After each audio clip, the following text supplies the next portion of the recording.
All right, Shalom Akim, Shalom, Shalom. This is your brother Zakaria Allah, branched out here in Williamsport, Pennsylvania. Come with another lesson through the Spirit. The Lord willing to be edifying to the Lord's elect. Before I get started, I want to give all praise, honor, and glory unto Yahweh, Bahashem, Yahushai, Bahashem, Rakah, Kodash. Double honors unto the apostles and the elders of Great Millstone, who rule well, who teach well. Peace and blessings to the hopeful elect. All right. So this is a message to you so-called Negroes, Latinos, Native Indians, man, you Israelites, all right, of every respective tribe, of all 12 tribes throughout both kingdoms, both the northern and southern kingdom, all right. You know, you can clearly see what's going on out here. You can see that we're entering into those dangerous times, you know what I'm saying, those deadly times where he's about to roll on the tribes, you know what I'm saying? He's about to roll on the Israelites, all right? In one fell swoop, man. And he's starting with the northern kingdom. Okay, you so-called Latinos, Hispanics, and Native Indians. All right. And the thing about this is that there's still a lot of contention. All right. There's much contention between both kingdoms as it was in ancient times. You see what I'm saying? And you know, both of these kingdoms are incapable of seeing each other as one. Okay? Well, the Lord's about to show this. He's about to show that you're both one and the same through the adversities that you're about to face. You see? So let me get this here. All right. Starting it off in Jeremiah chapter 50 and verse 33. It reads, "Thus saith the Lord Yahweh of hosts, the children of Israel and the children of Judah were oppressed together." All right. The northern and the southern kingdom were oppressed together. The northern kingdom was known as Israel. The southern kingdom was known as Judah.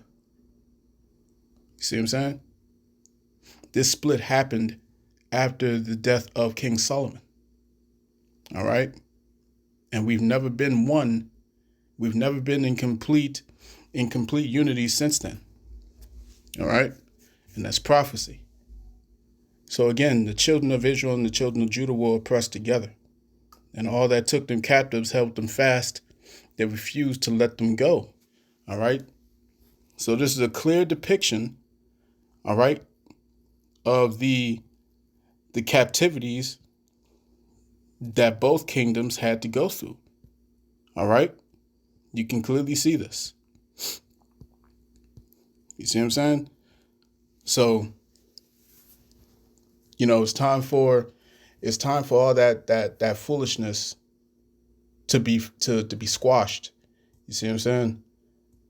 When you got these so-called Mexicans and they look at themselves as superior to, you know, so-called Negroes, and they don't understand that they're one and the same. All right? They don't understand that they're one and the same. If you ever sit down and you ask yourself, why is it that you're able to sit, you as a so-called Latino or Hispanic, you know what I'm saying? You got to ask yourself, sit down and really think. Really think about this. Ask yourself, why is it so much easier for you to sit in the same room with a so-called Negro than it is for you to sit in the same room with a so-called Caucasian? Why is that? Ask yourself the question and be sincere about that. And I want you Israelites of the southern kingdoms, of the southern tribes, you know what I'm saying, to ask the same question. You as a so-called Negro, why is it that you're able to sit in the same room with the so-called Latino or Hispanic, all right, than it is to sit in the same room with a so-called white person? All right.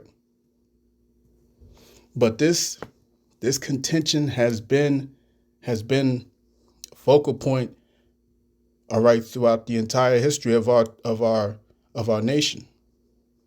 All right. And it was a big thing when King Solomon had died.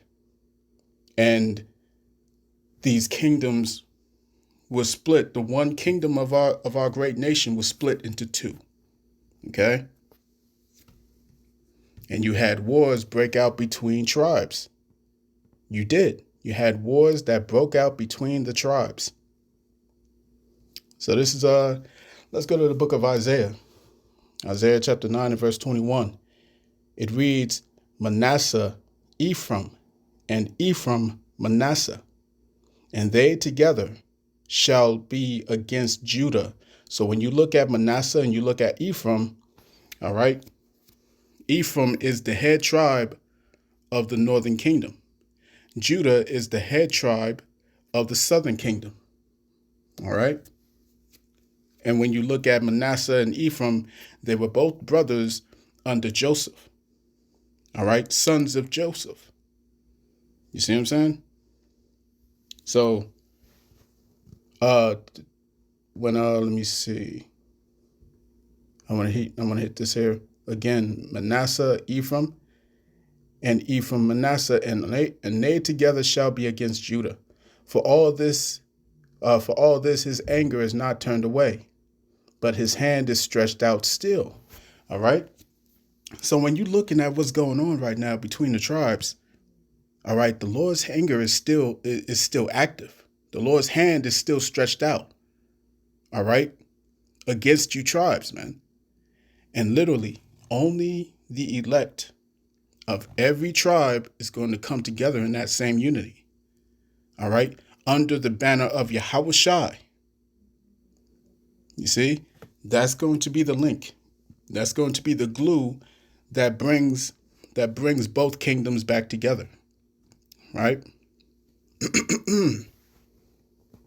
This is let me see, Isaiah chapter 11, verse 11. All right? It reads, and it shall come to pass in that day, Salakia, and it shall come to pass in that day that the Lord shall set his hand again the second time to recover the remnant of his people, which shall be left from Assyria, and from Egypt, and from Pathros, and from Cush, and from Elam, and from Shinar, and from Hamath, and from the islands of the sea.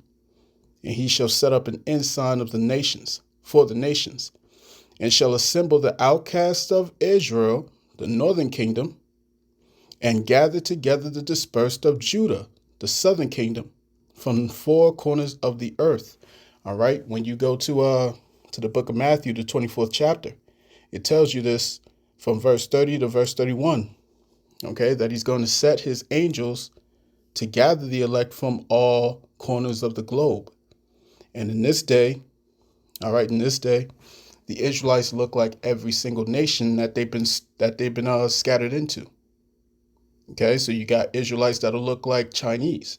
You got Israelites that'll look like Japanese, Arabs, Philippines, so on and so forth. Okay, because the children of Israel have been scattered into all nations.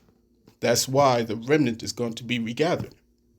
Okay, can't go by appearances anymore. And it reads, verse 13, the envy also of Ephraim shall depart, and the adversaries of Judah shall be cut off. Ephraim shall not envy Judah, and Judah shall not vex Ephraim. But they shall fly upon the shoulders of the Philistines towards the west. They shall spoil them of the east together. They shall lay their hand upon Edom and Moab, and the children of Ammon, and the children of Ammon shall obey them. Okay? So when it goes into this captivity that we've had to deal with, right? When it goes into the captivity that we've had to deal with, the scriptures say that we read earlier, they refuse to let them go. All right? Scriptures say this in the book of Zechariah, right?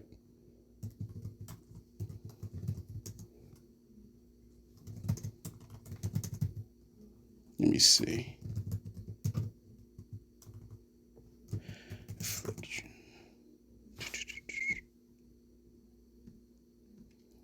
I think I'm getting that right.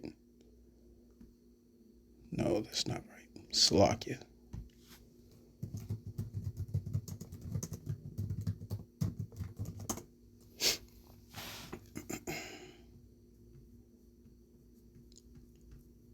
Salakia. That's incorrect. Hate this, man. You gotta get the spelling just perfect. Let me see. Bear with me, Akim. All right, Khan. So let's go to Zechariah chapter 1, verse 15. It reads, let's start at verse 14, right? And it reads, So the angel that communed with me said unto me, Cry thou, saying, Thus saith Yahweh of hosts, I am jealous for Jerusalem and for Zion with a great jealousy. So he's jealous over his children, over his people, all right, which are the 12 tribes.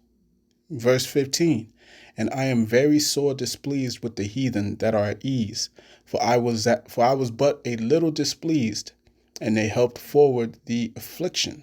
All right, they helped forward the affliction. Okay, when the scriptures say in Joel, the 3rd chapter, is that he's going to assemble all these nations together and plead with them for who? For his people, whom they have scattered among the nations and parted his land. Literally, right now, our land is in bombardment under missiles and stuff like that because these heathen are fighting over this land that does not belong to them. All right.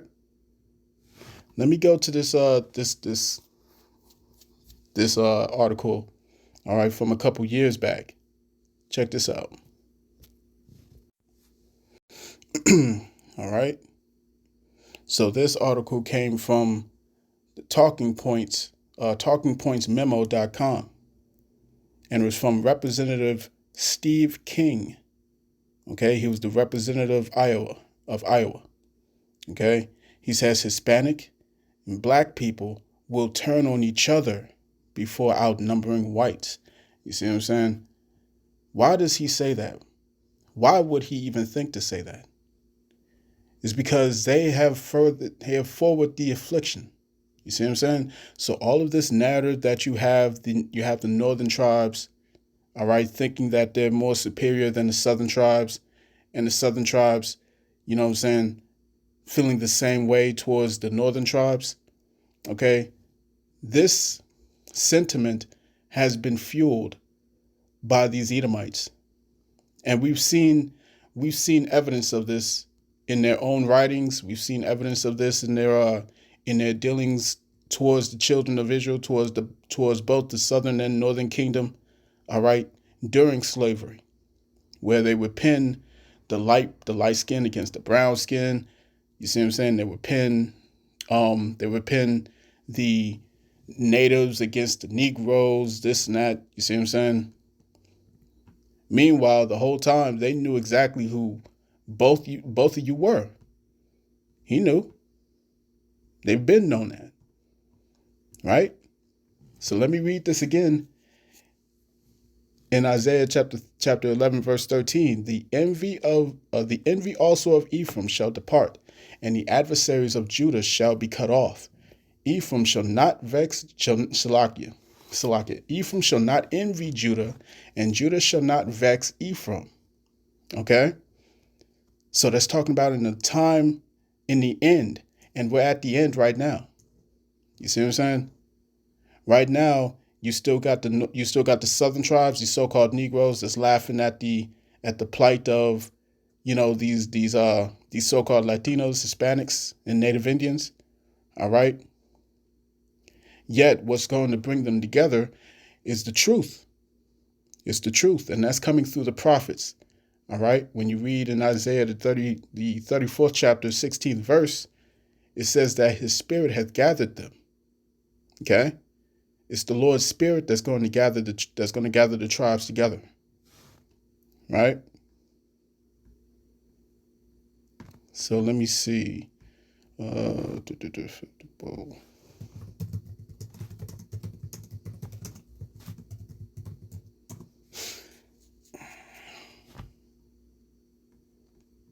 All right. Going back to Zechariah chapter 9. Let's read verse 11 and read on down. Okay? It says, "As for thee also, by the blood of thy covenant, I have sent forth thy prisoners out of the pit wherein is no water." All right? "I have sent forth thy prisoners out of the pit wherein there is no water," meaning no truth. The water represents the truth. And he pulled us out of that by the preaching of this word in this 100% doctrine. All right? To where all the tribes are now being brought back together. Okay? Verse 12, "Turn you to the stronghold, ye prisoners of hope. Even today do I declare that I will render double unto thee. When I have bent Judah for me, filled the bow with Ephraim, and raised up thy sons, O Zion, against thy sons, O Greece, and made thee as the sword of a mighty man." All right, so the Lord is going to lift up his saints from both kingdoms. Okay, that's the two witnesses that's written about in the book of Revelation. Okay, the northern and the southern kingdoms coming together. All right, who will be prophesying in these last days. You see, so with that, all right, with that being said, the nations are witnessing the regathering, the restructuring of the two kingdoms coming back together. All right, coming back into, what's the word? Connection, for lack of better words. You know what I'm saying? So we're interacting with each other again. Okay, we're starting to recognize who the true enemy is. All right, it's not your own neighbor.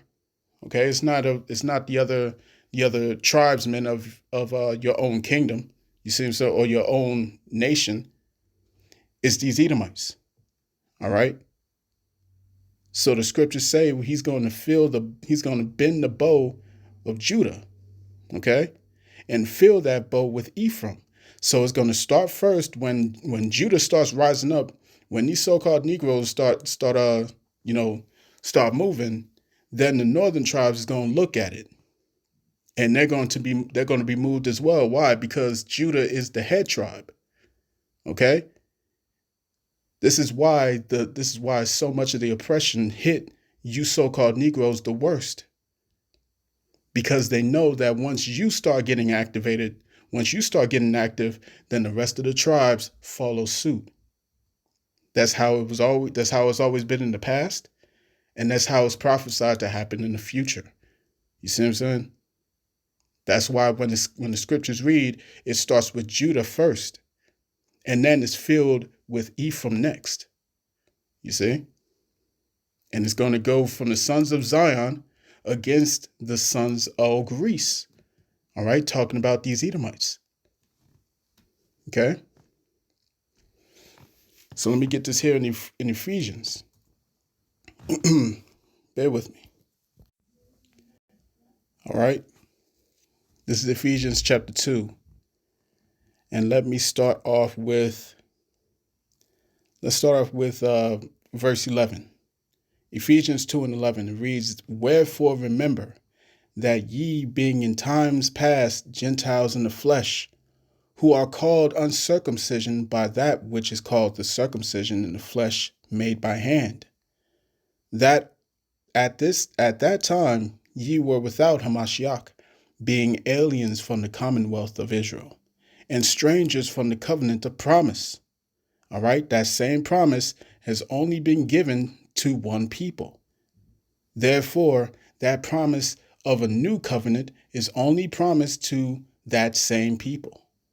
You see what I'm saying? But as Yahushua said, there are those of my flock that are not here and must be regathered. He's talking about the northern tribes and the Israelite foreigners, all right, who fell off, who forgot that they were Israelites. You see what I'm saying? Who had forgotten their purpose, who had forgotten their mission. You see what I'm saying? He's gathering the first fruits. Continuing on. being aliens from the commonwealth of Israel and strangers from the covenant of promise, having no hope and without the Most High in the world. But now in Yahushua HaMashiach, ye who sometimes were far off are made nigh by the blood of Hamashiach. For he is our peace, who hath made both one, both kingdoms. For he is our peace, who hath made both one, and hath broken down the middle wall of partition between us. You see, having abolished in his flesh the enmity, all right, the enmity, even the law of commandments contained in ordinances, for to make in himself of twain, of one man, so making peace. All right, he's bringing both tribes, all right, both kingdoms, I should say, all 12 tribes in in rejoining, all right, to come back into the fold. You see what I'm saying? And what's going to kickstart this is the affliction that we're going to see throughout Jacob's trouble. That's what's going to bring both of these tribes back together. Okay? That's what's going to bring these tribes right back together. And the elect are going to do so under the banner of Yahushai. You see? So I'm going to cut that there, man. I pray this lesson was edifying to the elect of the nation of Israel. This has been your brother Zakaria Allah, branched out here in Williamsport, Pennsylvania. In closing, I want to give all praise, honor, and glory unto Yahweh, Bahashem, Yahushai, Bahashem, Ruach HaKodesh. Double honors unto the apostles and the elders of Great Millstone, who rule well and who teach well. Peace and blessings to the hopeful elect. Shalom.